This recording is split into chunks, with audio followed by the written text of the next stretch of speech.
ইরানের সদ্যপ্রয়াত প্রেসিডেন্ট ইব্রাহিম রাইসির মৃত্যু এখনও রহস্যের জন্ম দিয়ে যাচ্ছে। ওই ঘটনায় প্রায় 10 দিন হয়ে গেলেও কেন এবং কিভাবে হেলিকপ্টার বিধ্বস্ত হয়েছিল তা নিয়ে ধোঁয়াশা রয়েছে। ইসরায়েলের কুখ্যাত গোয়েন্দা সংস্থা মোসাদ থেকে শুরু করে যুক্তরাষ্ট্রের সম্পৃক্ততা কোনো কিছুই জল্পনা কল্পনার বাইরে নয়, কিন্তু আসলে সেদিন কী ঘটেছিল তা রহস্যেই আবৃত রয়েছে। তবে ওই দিনের ঘটনায় রাইসির দেহরক্ষীর আচরণ ও হেলিকপ্টারের পাইলটের কল রেকর্ড প্রকাশ্যে এসেছে। গেল 19 মে রাইসিকে বহনকারী হেলিকপ্টার বিধ্বস্ত হওয়ার পর প্রাথমিক রিপোর্টে বলা হয়েছিল আরোহীর সংখ্যা ছিল 9 জন। তাদের মধ্যে 2 জন রাইসির দেহরক্ষীও ছিলেন। অনেক খোঁজাখুঁজির পর যখন রাইসির হেলিকপ্টার খুঁজে পায় উদ্ধারকারীরা, তখন 8 জনের মরদেহ উদ্ধার করা হয়। দ্বিতীয় আরেকজন দেহরক্ষীর মরদেহ খুঁজে পায়নি উদ্ধারকারী দল। এ নিয়ে রহস্য দানা বাঁধলে আসল সত্য উদ্ঘাটন করে সোশ্যাল মিডিয়া। টাইমস ম্যাগাজিন এক প্রতিবেদনে জানায়, রাইসির মৃত্যুর 4 দিন পর দ্বিতীয় দেহরক্ষীকে নিয়ে তৈরি হওয়ার রহস্যের উন্মোচন ঘটে। এদিন সোশ্যাল মিডিয়ার এক পোস্টে রাইসির শেষকৃত্য অনুষ্ঠানে ওই দেহরক্ষী জাভেদকে দেখা যায়।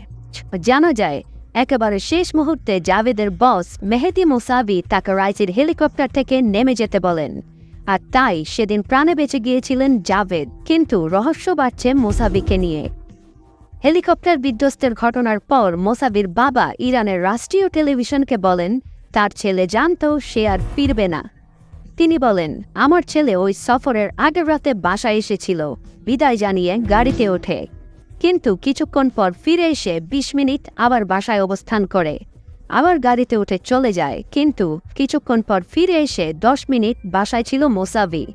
তৃতীয়বার ফিরে এসে বাবা মায়ের পায়ে চুমু খান রাইসির দেহরক্ষী। মোসাভির বাবার ভাষায়, ছেলে যে আর ফিরবে না তখনই বুঝে গিয়েছিলাম। এই দেহরক্ষীরা ইরানের ইসলামী বিপ্লবী গার্ড বাহিনীর সদস্য।